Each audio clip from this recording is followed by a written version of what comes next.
Olá, muito boa noite. Bem-vindo ao Plantão da Saúde Coronavírus desta terça-feira. Hoje vamos falar ao vivo por Skype com a médica Anita Campos Mendonça Silva, que é infectologista da Sociedade Brasileira de Infectologia. Em pauta, os avanços em relação a medicamentos e vacinas no Brasil. Boa noite. E na bancada do Plantão da Saúde recebemos a médica Ludmila Rajar, que é pesquisadora e cardiologista pela Sociedade Brasileira de Cardiologia. Nossa abordagem é a relação entre flexibilização e o aumento de mortes e de casos no país. E ainda nesta edição, letalidade recorde. Estado de São Paulo atinge maior número de mortes em 24 horas desde o início da pandemia. Pesquisa epidemiológica mostra que São Paulo tem mais de 1.100.000 infectados pelo novo coronavírus. E você vai ver também, começam em São Paulo testes com vacina desenvolvida pela Universidade de Oxford e entregas por delivery impulsionam o mercado de embalagens. É logo mais após um rápido intervalo. Até já. Bom, Celso, agora nós vamos ao nosso telão da saúde ver a atualização dos casos do novo coronavírus no país e no estado de São Paulo.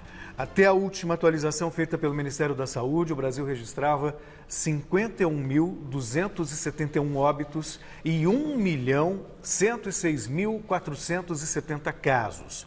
Novos dados devem ser divulgados logo mais, porém o consórcio de veículos de imprensa que realizam um levantamento a partir de números das secretarias estaduais de saúde aponta que o país tem 1.117.430 casos confirmados da Covid-19 e 51.502 mortes. Hoje, no estado de São Paulo, pelos números atualizados, já são 13.068 mortes e 229.475 registros da doença. Com isso, o estado bateu hoje um triste recorde, um novo recorde, com 434 óbitos em 24 horas. Também foram confirmados 7.502 novos registros da doença em um dia aqui em São Paulo.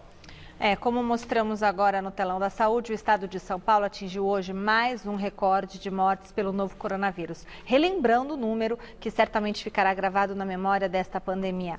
434 pessoas perderam a vida nas últimas 24 horas por causa da Covid-19. Isso mesmo, são vidas, não são apenas números. Famílias que perderam entes queridos e em mais um triste registro, é o maior número já contabilizado desde a primeira morte há 3 meses. No total, são 13.000 mortos no estado. A cobertura é do repórter Marcelo Basségio. O recorde em número de óbitos às terças-feiras tem sido rotina no enfrentamento da pandemia, já que os dados divulgados são reflexo da subnotificação dos fins de semana, quando há menos profissionais para trabalhar com esses registros. Mas, de acordo com as autoridades, os 434 óbitos também são resultado do crescimento da pandemia no interior do estado.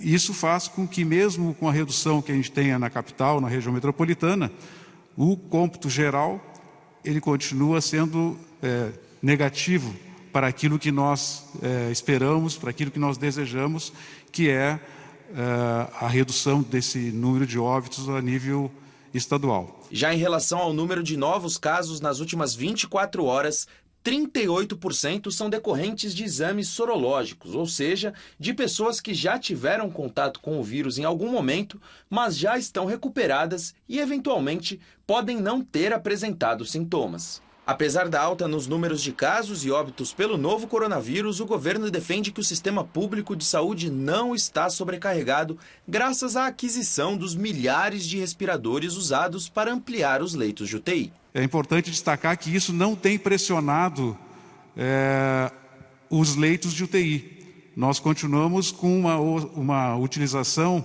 em torno de entre 65% e 66% dos leitos, o que significa que nós temos 33% a 34% dos leitos disponíveis para a população. O Centro de Contingência do Coronavírus do Governo de São Paulo também comentou sobre o uso do corticoide dexametasona para o tratamento da Covid-19. Na semana passada, a Universidade de Oxford divulgou um estudo que atesta a redução de 35% da mortalidade de pacientes com quadro grave da doença que tomaram o medicamento. E nos últimos dias, mais detalhes da pesquisa britânica foram divulgados. esse estudo da Universidade de Oxford, esse estudo do Reino Unido, que acompanhou por um mês, por 28 dias, mais de 6.400 pacientes, uma parte deles, pouco mais de 2.100 pacientes, utilizaram um tipo de corticosteroide chamado dexametasona. E mais de 6.400 pacientes receberam o tratamento padrão, igual ao do outro grupo, mas sem utilizar a dexametasona. E o resultado final foi que, naqueles casos mais graves, nos pacientes mais críticos, que precisavam de ventilação mecânica, quando comparado com o grupo que não utilizou a dexametasona, a mortalidade reduziu em 1/3. Mas o principal é não utilizar o corticosteroide nas fases mais leves. Por exemplo, o indivíduo em casa, como aconteceu com a cloroquina, um monte de gente foi comprar cloroquina para tomar. Vale a pena comprar dexametasona e tomar? Não. Não vale a pena porque, inclusive, pode ocorrer efeitos colaterais. Ele não serve nessa fase, ele não previne a doença, ele atua nos casos graves, é um medicamento para uso hospitalar. Outra pesquisa de Oxford atesta que São Paulo está entre as 8 capitais do Brasil que não atendem os critérios da Organização Mundial da Saúde para promover a flexibilização da quarentena, já que não dispõe de um volume de testes suficiente, um sistema de rastreamento de contatos de pessoas infectadas pelo novo coronavírus e enfrenta uma falta de informação por parte dos cidadãos. No último domingo, o índice de isolamento social foi de 53% na cidade de São Paulo e 52% no estado. Ontem a taxa caiu. Na capital ficou em 47% e no estado em 46%. Com uma menor adesão à quarentena, mais risco de contágio pelo novo coronavírus, principalmente aos profissionais da saúde, grupo que já teve mais de 10.000 afastamentos do trabalho por causa da Covid-19. Mas aos poucos esses profissionais, ao menos na capital, começam a vivenciar um desafogo nos hospitais de campanha. Ontem, por exemplo, havia apenas 33 pacientes internados no Pacaembu e 210 no AMB, que tem capacidade para 1.800 leitos. Há, inclusive, especulações de que eles podem ser desativados, o que foi negado pela Prefeitura e também pelo governo, que administra outros 2 hospitais de campanha na cidade de São Paulo. Nós estamos necessitando ainda desses hospitais na forma de um hospital de campanha. Assim que os números mostrarem que nós podemos desativar, eles serão desativados. Ainda não estamos neste momento. Pesquisa epidemiológica mostra que São Paulo tem mais de 1.100.000 infectados pelo novo coronavírus. Segundo o levantamento da Prefeitura, 9,5% dos moradores da capital tiveram algum contato com a doença. Foram realizados 5.416 exames sorológicos na população de 96 distritos. Todos os moradores tinham acima de 18 anos e foram escolhidos por sorteio. Lembrando que esse tipo de testagem avalia a presença de anticorpos específicos, o IgM e IgG, que identifica em primeiro plano os casos passados da doença. Por ordem, a Zona Leste é a região onde a doença esteve mais presente. 12,5% dos voluntários apresentaram anticorpos contra o vírus. Na região central, o percentual ficou em 10,7%. E na Zona Norte, 8,4% e na Sudeste, 8,2%. A Zona Sul apresenta o menor índice, com 7,5% dos moradores positivos. Os dados, no entanto, não indicam quantas pessoas foram infectadas até o momento, mas quantas tiveram contato com a Covid-19, entre sintomáticas e assintomáticas, e foram capazes de desenvolver anticorpos contra a doença. A margem de erro do inquérito sorológico, como está sendo chamada a pesquisa da Prefeitura, é de 1,7%. E, portanto, a taxa de prevalência do vírus SARS-CoV-2 na população paulistana está entre 8% e 11,4%.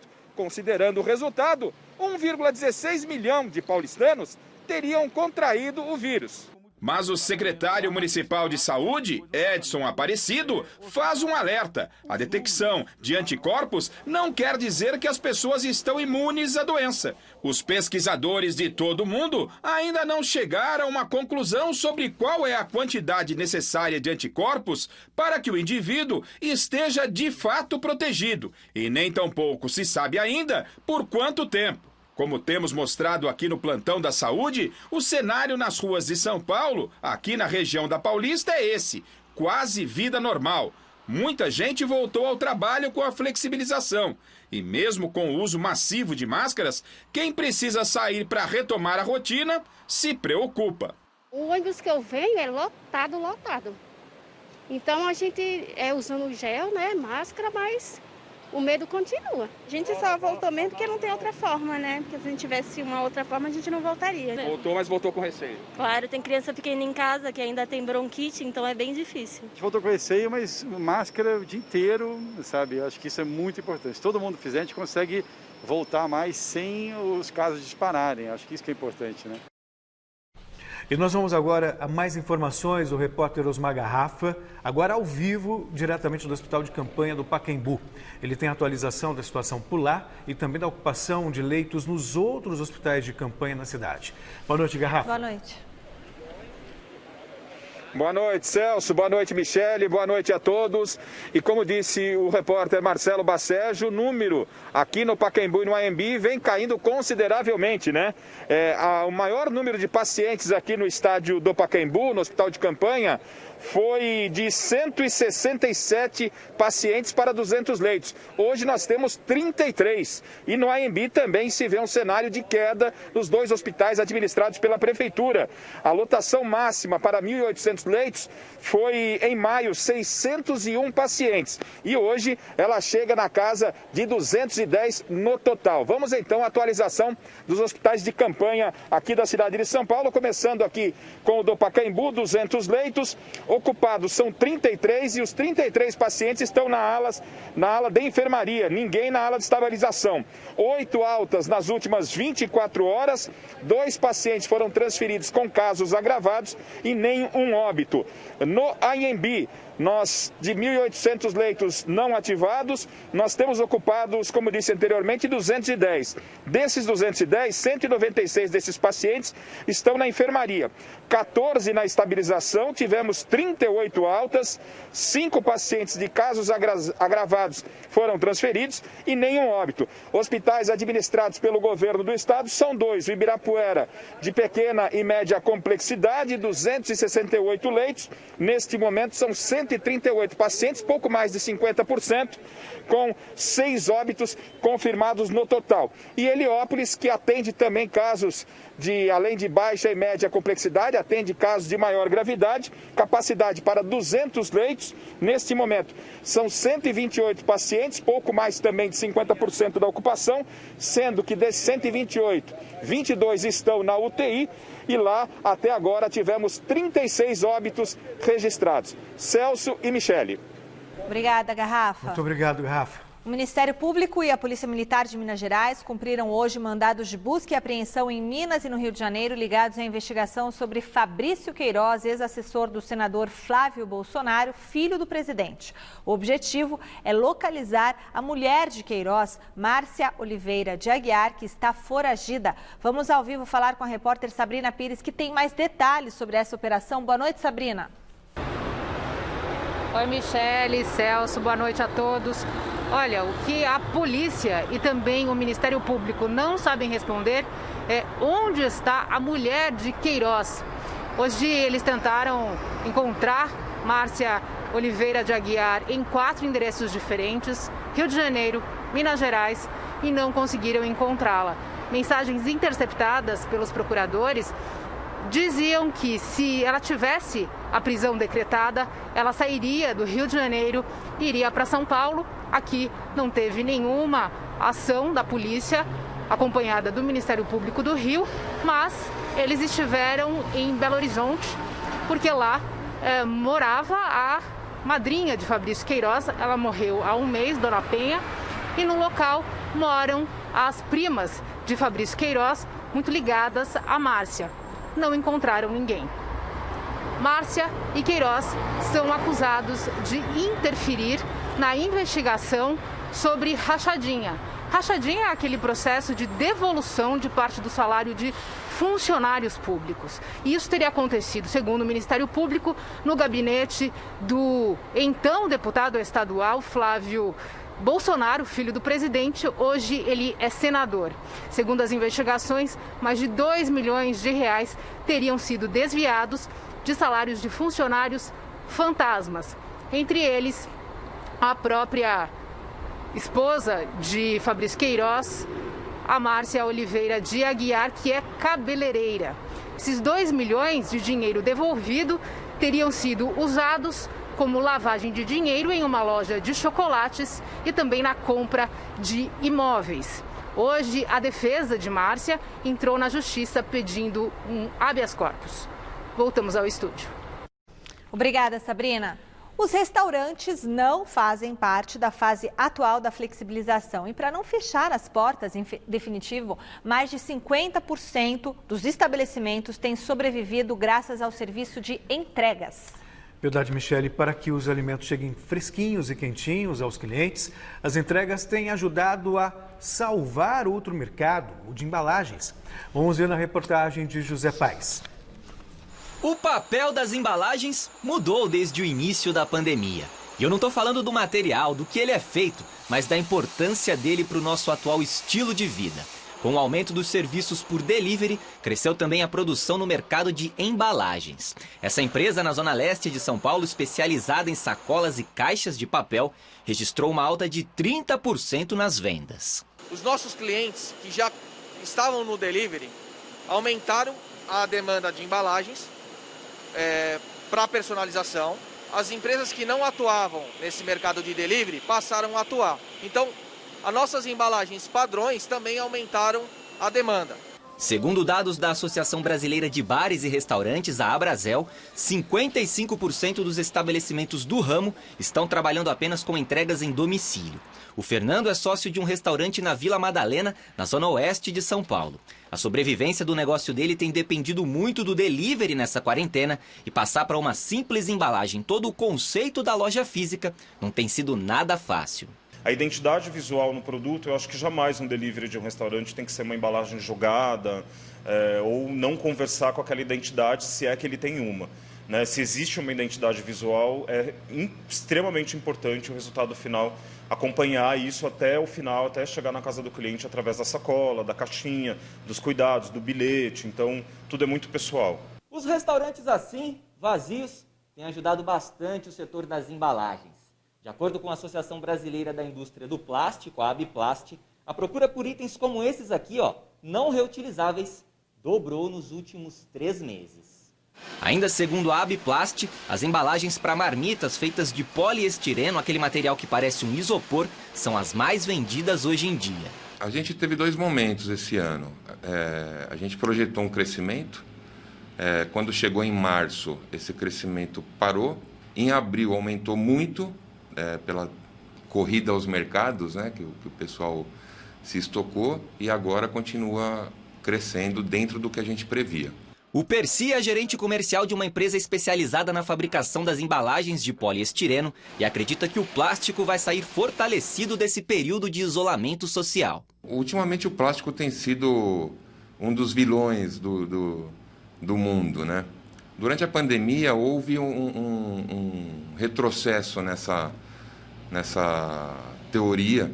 A gente acha que o plástico vai ser revisto aí como uma maneira de maior segurança alimentar, né, em caso de infecções.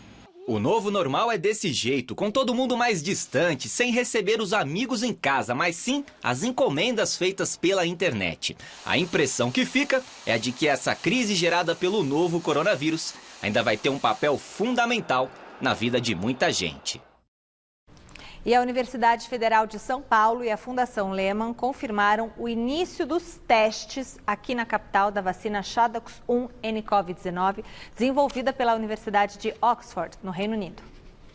A vacina é uma das mais de 100 candidatas cadastradas na Organização Mundial da Saúde e está entre as 13 já em fase de testagem em humanos. Segundo o Centro de Referência para Imunobiológicos Especiais da Unifesp, que coordena a aplicação da vacina em São Paulo, o Hospital São Paulo está responsável pela análise do perfil dos profissionais de saúde aptos para os testes. Em nota, a Fundação Lehman, que é uma das financiadoras do projeto no Brasil, lembrou que antes de comemorar, há ainda um longo caminho a ser percorrido até que resultados positivos sejam conhecidos. O texto diz: há muitas pessoas e organizações trabalhando colaborativamente para o sucesso e, junto delas, esperamos dar nossa contribuição para que a pandemia seja superada com foco e atenção ao Brasil e sua gente. A vacina de Oxford, no Reino Unido, em parceria com a empresa AstraZeneca, é uma das vacinas em estágio mais avançado no mundo. Sua composição utiliza princípios semelhantes de estudos de vacinas contra a Ebola e MERS, a síndrome respiratória do Oriente Médio, causada por outro tipo de coronavírus. Ao todo, 50 mil pessoas serão testadas em todo o planeta. Aqui no Brasil, pelo acordo, serão pelo menos 5 mil voluntários. Os resultados são esperados para setembro e, numa perspectiva mais otimista, que o imunizante fique pronto já em outubro. E a gente vai agora para a nossa primeira entrevista do dia, ao vivo por Skype, com a médica Anita Campos Mendonça Silva, que é infectologista da Sociedade Brasileira de Infectologia e, entre outras qualificações, também atuou como pesquisadora da Fundação Oswaldo Cruz. O nosso tema é o panorama geral da doença, claro, e ainda os avanços em relação a medicamentos e vacinas. Boa noite, doutora. Obrigado por aceitar o nosso convite para participar do Plantão da Saúde. E, como a gente acabou de ver, né, São Paulo deu início à fase de testes da vacina de Oxford, que nós torcemos para que seja promissora, claro. Mas, mesmo se der certo, há o temor de que o Brasil fique de fora das primeiras levas, caso o governo federal não assine um acordo com a universidade para ter prioridade de compra do produto. Eu gostaria de saber qual a sua opinião sobre esse possível entrave e quais as chances dessa vacina ser, de fato, eficaz. Seja bem-vinda, boa noite. Boa noite. Boa noite, obrigada pelo convite. Bem, toda vacina ou medicamento, antes de ser disponibilizado para comercialização no país, ela tem que passar pela aprovação da Anvisa, que é a Agência de Vigilância Sanitária, para que ela tenha o registro. De acordo com o que a gente tem observado, a maioria das empresas que vem fazendo testes clínicos no Brasil, como Oxford, em parceria com a empresa AstraZeneca, também a vacina da empresa chinesa Sinovac com o Instituto Butantan. Estes órgãos já têm começado a conversar no Ministério da Saúde e com a Anvisa para submeterem de antemão esses dossiês para o registro. E eu tenho a impressão que, tendo voluntários brasileiros participando desses estudos, realmente eu não vejo a possibilidade do Brasil ficar de fora depois para um mercado de comercialização dessas vacinas, né? Até essa parceria, a gente estava falando da vacina de Oxford, que é inglesa, mas também a parceria da China com o Instituto Butantan tem justamente como finalidade de que essa vacina venha realmente para o Brasil. E também já escutamos que a Fundação Lehman, que é uma das fundações que está financiando, né, o estudo de Oxford, também tem planos de montar uma fábrica para a produção dessa vacina no Brasil, caso os resultados sejam positivos. E como vocês mesmos comentaram, parece que já teremos alguns resultados por volta de setembro. Então, se esses resultados forem positivos, até que ocorra a fase de registro, produção e disponibilização no mercado, a gente prevê primeiro ou segundo semestre de 2021. Doutora, sobre a carga viral, né? Existe algum consenso ou alguma informação de que a carga viral ela interfira na forma como o indivíduo vai desenvolver a doença? Então, por exemplo, se eu toquei num copo que tem ali o vírus do coronavírus, se eu só tive esse contato, talvez eu tenha uma exposição, eu tenho sintomas mais leves, mas se eu ficar dentro de uma sala de aula, por exemplo, tendo aula durante 3 3 horas eu tenho uma carga viral maior.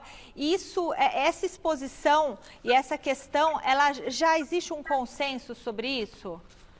Bom, recentemente nós tivemos a publicação de um guia do CDC, que é o Centers for Disease Control nos Estados Unidos, já mostrando que a aquisição do coronavírus através de superfícies, ela é realmente muito baixa.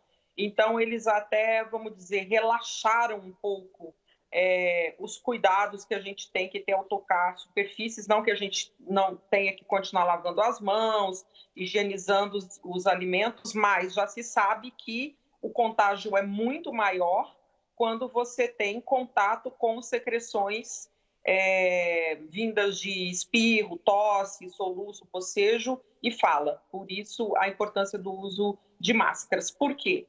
O vírus, quando é em superfícies, a gente sabe que ele demora mais para morrer em certas superfícies, como metal, alumínio, em comparação a plástico, madeira. Mas o vírus ele vive pouco nessas superfícies, vive poucas horas ou poucos dias. Então, quando você vai ter o contato com superfície, provavelmente você vai ter contato com uma carga viral menor.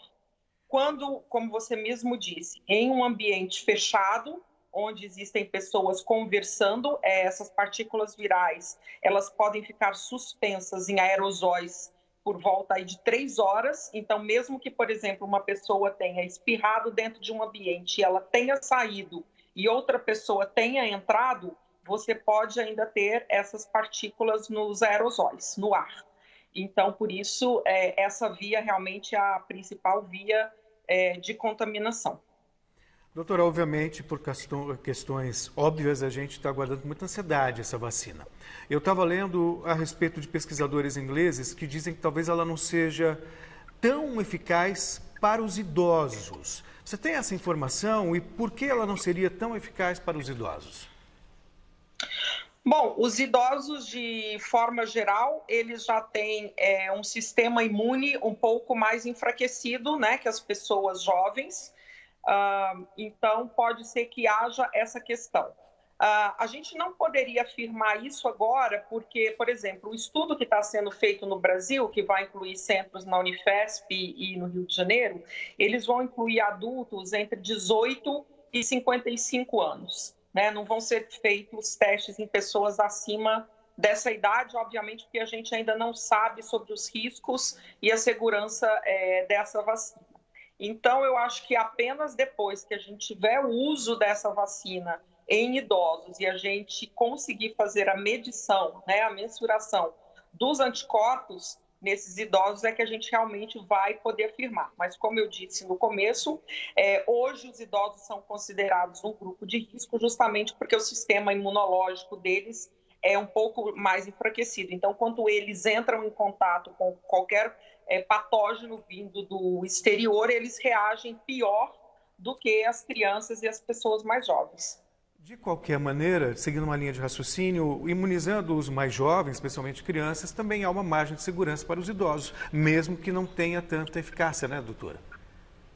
Sim, eu acredito que quando a vacina estiver disponível, a gente precisa entender qual vai ser, vamos dizer assim, a bula da vacina que vai ser registrada, mas eu tenho a impressão que ela vai ser um uso amplo. Quando você começa a desenvolver medicamentos, geralmente você passa esses testes por adultos saudáveis, depois você entra, como a vacina de Oxford vai entrar numa fase 3, com um grande número, né, de indivíduos em idade adulta, e posteriormente, quando ele mostra eficácia, você passa a estudá-la em grupos que a gente diz mais vulnerável, como crianças, idosos, mulheres grávidas, porque essas vacinas e medicamentos precisam ser primeiro estudados numa população onde ela pode ter a sua segurança testada, onde ela não faria tão mal se ela tivesse algum risco importante. E depois ela passa para essas populações. Mas como o coronavírus é um vírus que atinge todas as faixas etárias, provavelmente a vacina vai ter indicação para todas as faixas etárias. Obviamente que dentro do sistema público existe uma questão orçamentária. Então é por isso que, por exemplo, a vacina da gripe, você tem uma prioridade pelo sistema público para vacinar idosos acima de 60 anos, mulheres grávidas, crianças e indivíduos com doenças crônicas e indivíduos imunossuprimidos. Mas se você for na rede particular, você pode se vacinar em qualquer idade. Então, quando a gente tiver a vacina do coronavírus disponível, obviamente haverá uma estratégia do sistema público, provavelmente, nos grupos mais suscetíveis, nos grupos de riscos, os quais provavelmente vão ser os primeiros a serem vacinados pelos riscos que eles correm de ter uma chance de mortalidade maior do que a população de adultos jovens. Doutora, só uma pergunta então rapidinho. Quando essa vacina estiver aprovada, digamos assim, que esteja tudo certo, a gente já vai saber o período de imunidade que ela oferece ou isso também é algo que vai ficar no escuro? Porque senão a gente vai ter que ficar esperando, vamos supor, as pessoas que estão começando agora nesse teste de Oxford, né, dessas vacinas, a gente não sabe se eles vão ficar imunes 1, 2 anos. Então, a gente vai ser vacinado sem saber o período de imunidade, é isso ou a gente vai ter uma noção? A gente vai ter uma noção porque, por exemplo, a pessoa que entra no estudo da vacina de Oxford agora, ela vai ser acompanhada por anos, né? Vão ser feitas as dosagens dos níveis de anticorpos durante várias tomadas, durante alguns anos, para ver o quanto vai durar essa imunidade. Então, assim, hoje a gente não tem uma resposta que se a gente tomar apenas 1 ou 2 doses da vacina, a gente vai ficar imune para sempre, ou se vai ser necessário uma revacinação anual, como é feita, por exemplo, com a vacina da gripe. Essa resposta a gente não tem ainda. Então, pode ser que isso seja possível, mas a gente não tem essa resposta hoje. Mas isso virá com a conclusão dos estudos clínicos.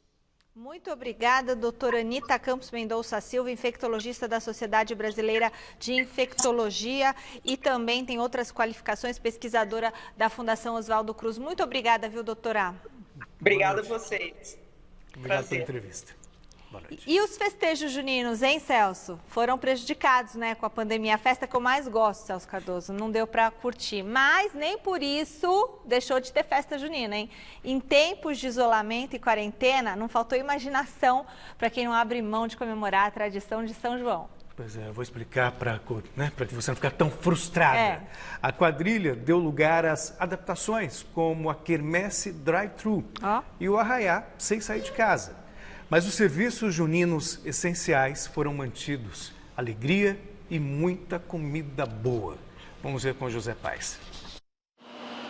Ele já ganhou inúmeras versões desde o início da pandemia. Por causa do isolamento social, as entregas e compras por drive-thru, sem sair do carro, se tornaram extremamente populares em todo o país. O que antes era exclusividade dos restaurantes, agora já chegou até aos shoppings e, acredite, às quermesses. A paróquia São José, em São Bernardo do Campo, adotou a medida para não ter que cancelar a festa junina em meio ao novo coronavírus. No nosso primeiro dia, a gente não estava nem preparados para a quantidade de carros que vieram. O nosso drive-thru chegou a terminar mais cedo naquele dia, porque simplesmente não tinha mais lanche de pernil para todo mundo. Então, a gente escolheu os itens que as pessoas mais votaram, que são os itens que mais saem nas nossas quermesses. Segundo a Associação Paulista de Supermercados, o comércio de artigos relacionados à festa junina deve sofrer uma queda de quase 3% se comparado ao mesmo período de 2019. Para a Ângela, uma retração parecida nas contas da Igreja de São José acabou sendo evitada justamente pelo improviso desse ano. A gente precisava pagar os nossos funcionários, né? Então, e manter as nossas obras de evangelização, manter o nosso auxílio à comunidade mais carente aqui ao redor. Então, a gente foi pensar essa forma de, por um lado, manter vivas as nossas tradições, ainda que um pouco adaptadas, e, por outro, manter a nossa rotina, a nossa paróquia funcionando. Vestir a camisa xadrez, que nem eu tô aqui agora, e ir para a festa junina já é uma tradição para muitas pessoas aqui no Brasil. Só que em tempos de pandemia, bastante gente está se vestindo a caráter e comemorando em casa mesmo, na frente do computador. Vontade voa e a saudade cria asa. Vai ter São João, mas cada qual na sua casa. É o caso dos forrozeiros da cidade de Aracaju, capital do estado de Sergipe. Usar a internet para não deixar a data passar em branco foi a alternativa encontrada pelos organizadores da Forró Caju, que reúne quase 100 mil pessoas todo ano para festejar o mês de junho. O evento em 2020 começa hoje e acaba no próximo dia 29. Mas aqueles que quiserem dançar e se divertir com os shows terão que afastar o sofá da sala. Não é exatamente live, nós faremos num formato de pré-gravado, ao vivo, para ser exibido naqueles horários em que a festa, quando ocorre presencialmente, programa, os artistas. É a festa que o Nordeste celebra, os seus motivos populares, o seu folclore, enfim, a sua mais profunda raiz cultural. Quem se beneficiou desse período de isolamento social foi a Gabriele. Ela é professora de biologia e aproveitou o momento de crise para produzir cestas com itens típicos da época junina. A ideia é que as pessoas possam comemorar em segurança, no conforto do próprio lar. Nossa, o pessoal está gostando muito, porque eu acho que assim, ninguém esperava que fosse realmente ter um jeito de ter festa junina esse ano. E aí eu tô mandando eu até peguei aqui algumas coisas para mostrar. Tô mandando um bingo, tipo bingo da quarentena, as coisas que você já fez na quarentena. Tô mandando biribinha. Eu acho que eu queria trazer um pouco de ânimo mesmo, porque tá difícil, já são muitos meses, né? A Nádia recebeu dentro de casa a cesta produzida pela Gabriele e pelas fotos, o negócio tava bom demais. Olha, isso aqui tá muito bom, isso aqui tá bom demais. Olha quem tá fora quer entrar, mas quem tá dentro não sai. O mundo todo mudou, mas a gente quer resgatar um pouquinho do que era antes, né? Nem que seja assim de uma forma simplificada, né? A gente não quer assim, de repente nossa vida mudou por completo, assim, e a gente não tem mais nada. Não, a gente quer resgatar as coisas que estão faltando, né? Mesmo que seja dessa forma, assim, em casa, com quem a gente tá junto, já é alguma coisa. O jeito de celebrar a festa junina pode até ter mudado, mas se você aí precisar se aquecer antes de cair na brincadeira, a Ângela já tem na ponta da língua a solução para te ajudar. O vinho quente com certeza aquece. Vai ter São João, mas cada qual na sua casa. Oi! Atenção, matutada! Vai começar o arraiá virtual com forró! Muito bem, o diretor executivo da Organização Mundial da Saúde, Michael Ryan, afirmou que a porcentagem de testes que dão resultado positivo no Brasil, de 31%, indica que o número real de pessoas contaminadas pelo novo coronavírus no país pode estar subestimado. Isso porque nos países que aplicam grande número de testes, a porcentagem de positivos fica perto de 5%. E segundo cálculos do Imperial College, baseados no número de mortos declarados na última semana pelo Ministério da Saúde, o Brasil registra 34% dos casos possíveis, ou seja, o total de brasileiros infectados pode ser o triplo informado. Muito bem, para a nossa segunda entrevista do dia aqui no Plantão da Saúde, nós recebemos a médica Ludmila Rajar, que é pesquisadora e cardiologista pela Sociedade Brasileira de Cardiologia e também atua como emergencista e intensivista pela Abramed. É isso, doutora? Muito bem, muito obrigada, doutora, pela sua participação aqui no programa. Hoje a gente vai falar a abordagem, a relação entre a flexibilização e o aumento de número de mortes e casos aqui no Brasil. Doutora, muito obrigada por voltar aqui ao Plantão da Saúde. Doutora, a primeira pergunta que eu faço temos visto e lido muitas coisas e a gente vai aprendendo muito sobre essa doença. E vi um médico falando sobre um remédio chamado ivermectina e que a gente deveria fazer um trabalho profilático de tomar este remédio, porque na Etiópia tiveram 6 mortes por coronavírus, numa população de 110 milhões de habitantes, enquanto que no resto do mundo, onde não se toma tanto esse remédio, isso não acontece. O que a gente pode tirar de verdade, de fato, dessa situação? Boa noite a todos, Celso e Michele. Seja sempre bem-vindo. Obrigada pelo convite de estar aqui mais uma vez com vocês. É super importante que a gente, mais uma vez, oriente a população, porque, infelizmente, essa doença, Covid-19, ela trouxe muitos heróis da medicina que estão por aí defendendo o uso de medicamentos antiparasitários. A ivermectina é excelente para tratar vermes, verminoses. Como na África e em outros países pobres e subdesenvolvidos tem muita verminose, assim como tem muita pobreza, então será que também não comer ajuda a proteger contra o Covid-19? Então, assim, são colocações irresponsáveis que, infelizmente, muita gente vem fazendo. Então, hoje, a população está sendo mal orientada a utilizar medicamentos em casa, como antibióticos, sem assistência médica, sem receita médica, medicamentos para verme, medicamentos como corticoides em casa, medicamentos como a cloroquina, que já deu tanta discussão. E nós todos sabemos, e é isso que a população tem que estar atenta, que 80% das pessoas contaminadas por Covid-19 terão a forma leve e não terão nada além de dor muscular, dor no corpo, uma febrícula, um mal-estar, e não terão a sua vida colocada em risco. Nenhuma medicação até agora foi comprovadamente eficaz para reduzir a transição entre a forma leve e a forma grave. Imagina se nós já tivéssemos descoberto isso é uma descoberta mundial, que não seria divulgado pelo WhatsApp ou por um vídeo de um médico A, B ou C. Então a população tem que estar hoje ciente que, é óbvio, a forma leve da doença é caracterizada por mal-estar geral, uma febrícula, alteração no olfato, dor abdominal, um pouco de tosse, cansaço. Essa pessoa vai ficar em casa orientada a se hidratar, a tomar as suas medicações de uso regular, a se alimentar adequadamente e a procurar assistência médica se houver agravamento dos sinais e sintomas. E quais são esses sinais e sintomas que nós chamamos de alarme? Falta de ar, arroxeamento dos lábios e dos dedos, ou seja, está faltando o oxigênio, fraqueza generalizada no corpo, cansaço para falar, a pessoa não consegue formar uma frase, ou seja, houve um agravamento dos sinais e sintomas. Dor no peito, vamos correr para o hospital, vamos procurar assistência médica.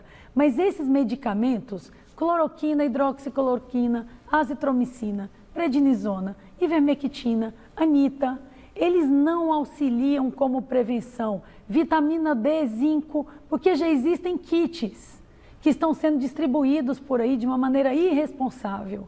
Azitromicina e cloroquina, nós já temos estudos mostrando que aumentam a chance dos doentes morrerem em casa, de morte súbita. Então, por favor, a população tem que estar devidamente orientada. A Covid-19, na maior parte dos casos, é uma doença que terá sua forma leve ou sem nenhum sintoma. E a pessoa vai se hidratar, se alimentar e cuidar de manter a sua medicação do seu diabetes, do seu problema cardiovascular, da hipertensão arterial.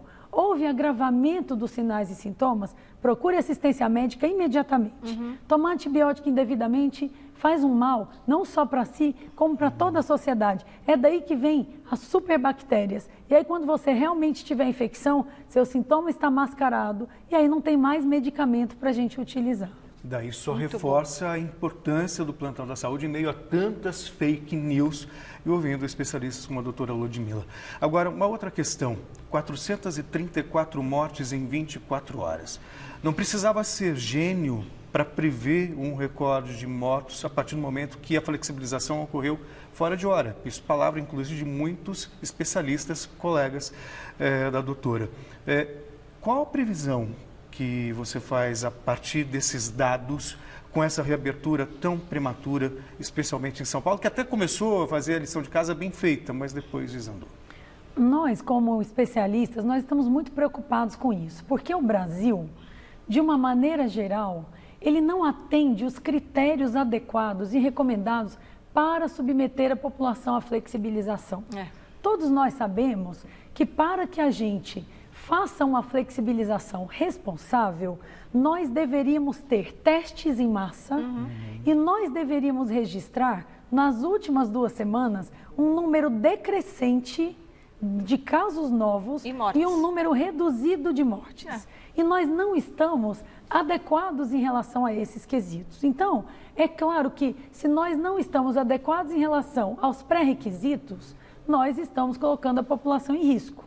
Então, o único pré-requisito que hoje São Paulo tem para estar flexibilizado é um número de ocupação de leitos de UTI que está menor, mas nós não sabemos por quanto tempo. Então, isso é algo que, se nós fôssemos analisar estado a estado do Brasil, como nós deveríamos fazer, nós deveríamos, desde o início, ter programado, isso deveria ter partido do Ministério da Saúde, com uma integração de ação com as regiões, estados e municípios, e não uma transferência de responsabilidade, porque nem o governador, nem o prefeito é responsável individualmente.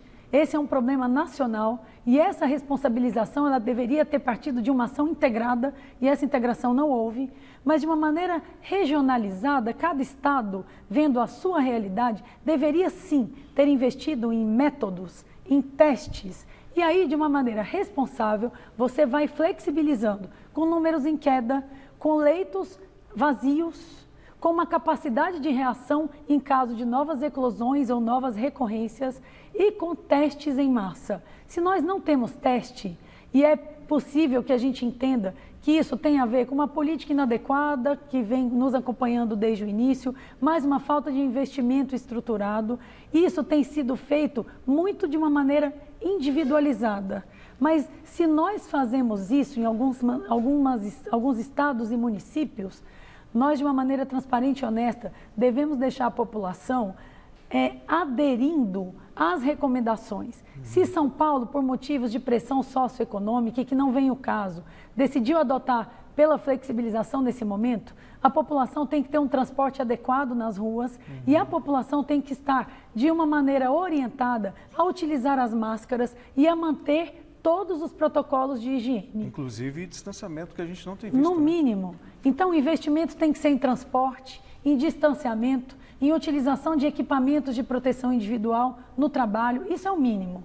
E em caso de novas eclosões e novas recorrências, como aconteceu em Pequim, como aconteceu em algumas cidades da Itália, o nosso povo tem que estar de uma maneira orientada, com transparência e com honestidade e pronto para fechar de novo. Então esse é um ponto-chave. Se nós chegamos até aqui, não chegamos da melhor maneira, que a gente saiba como recuar. Porque a epidemia, ela é dinâmica e o comportamento do vírus, ele é incerto. Como vocês chamaram a atenção, nós não temos vacina, nós não sabemos, isso foi o início da matéria do plantão da saúde, quanto tempo esses anticorpos vão estar protegendo o indivíduo, qual é o título de anticorpos. Hoje mesmo, no estudo recente, está colocado que provavelmente depois de 3 meses, nós não tenhamos títulos de anticorpos suficientes para proteger a população. Então a situação é séria, nós todos mesmo estamos quem teve preocupados. A doença, doutor? Mesmo quem teve a doença, é possível. Então a gente conhece muito pouco da biologia desse vírus. Por isso que com essa doença a gente não deve brincar. E nós não temos uma estrutura pronta para atender uma possível recorrência, eclosão ou a chamada nova onda. A gente vai continuar falando com a doutora Ludmila Rajar. Antes vamos para o nosso giro de notícias rapidinho.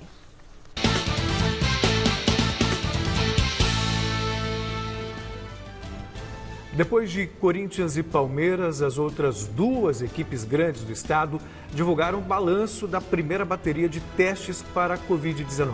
O Santos informou na noite desta segunda que 9 pessoas, entre jogadores, integrantes da comissão técnica e funcionários do CT Rei Pelé, testaram positivo para a Covid-19. Todos estão assintomáticos. Destes 9, apenas 1 é atleta. Outros 3 jogadores foram contaminados pelo novo coronavírus durante a quarentena, desenvolveram anticorpos e estão recuperados. Os infectados ficarão isolados em casa e serão monitorados remotamente pelo Departamento Médico do Clube. Os testes físicos individuais foram iniciados nesta tarde. Já o São Paulo realizou 90 testes e apenas 1 jogador e 1 funcionário tiveram resultado positivo.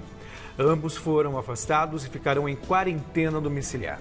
Outros 3 atletas e 1 colaborador contraíram o coronavírus, mas ficaram assintomáticos e já estão recuperados. Com os resultados na mão, o clube iniciou hoje a fase de testes clínicos, físicos e fisiológicos no elenco, que acontecerá de forma individualizada, seguindo os protocolos de segurança estabelecidos pela Federação Paulista de Futebol. E a interiorização da pandemia do novo coronavírus chegou também ao futebol. O Ituano promoveu 75 testes para a Covid-19 e obteve um resultado positivo entre os jogadores. O atleta está isolado, acompanhado pelo departamento médico do clube. Outros 3 funcionários e 1 da comissão técnica e 2 do staff também testaram positivo para o exame de sorologia.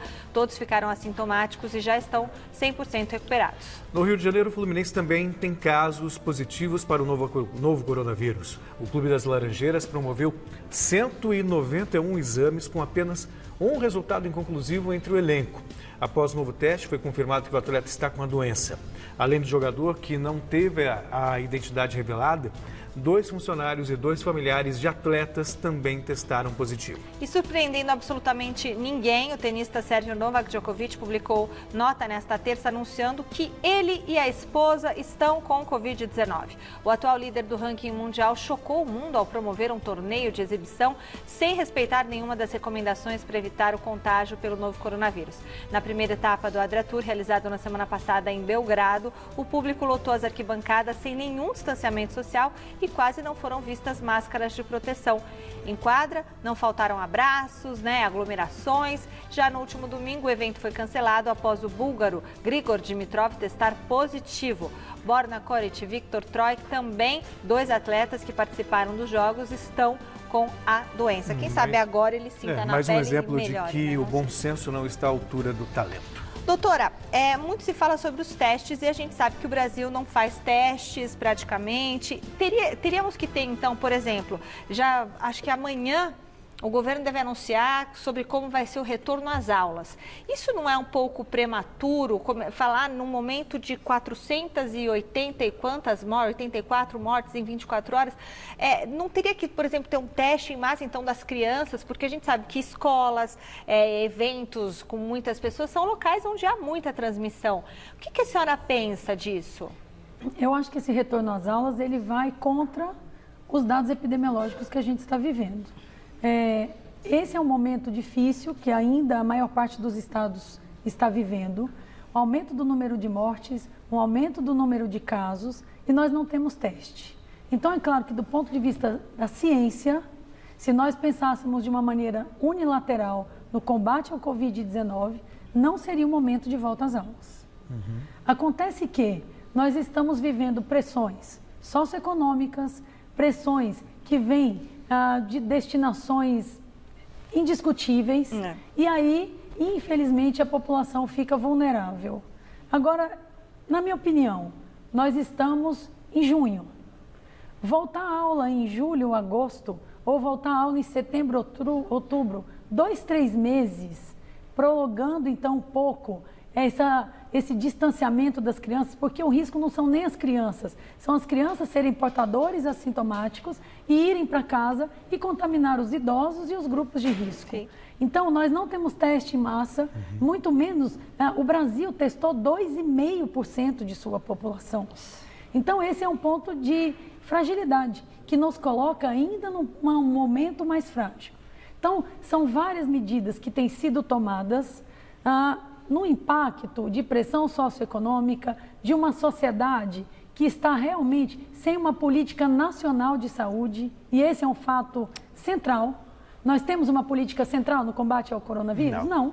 Nós temos políticas regionais do Estado e que muitas vezes nem conversam com seus municípios. Então é assim que a gente está caminhando. Do ponto de vista da ciência, nós gostaríamos que a história fosse outra e que houvesse uma política nacional bem articulada e que nós olhássemos de uma maneira, claro, heterogênea para cada estado. Um Brasil, que eu falo que é uma grande Europa, com seus pequenos países, nós estamos falando de 220, 230 milhões de pessoas, cada estado tem uma realidade, mas um mês atrás, Mato Grosso do Sul dizia, não temos casos, e nós agora temos um número grande de casos. Curitiba. Belo Horizonte, Curitiba, flexibilizaram, e agora Belo Horizonte está com quase 80% das UTIs lotadas.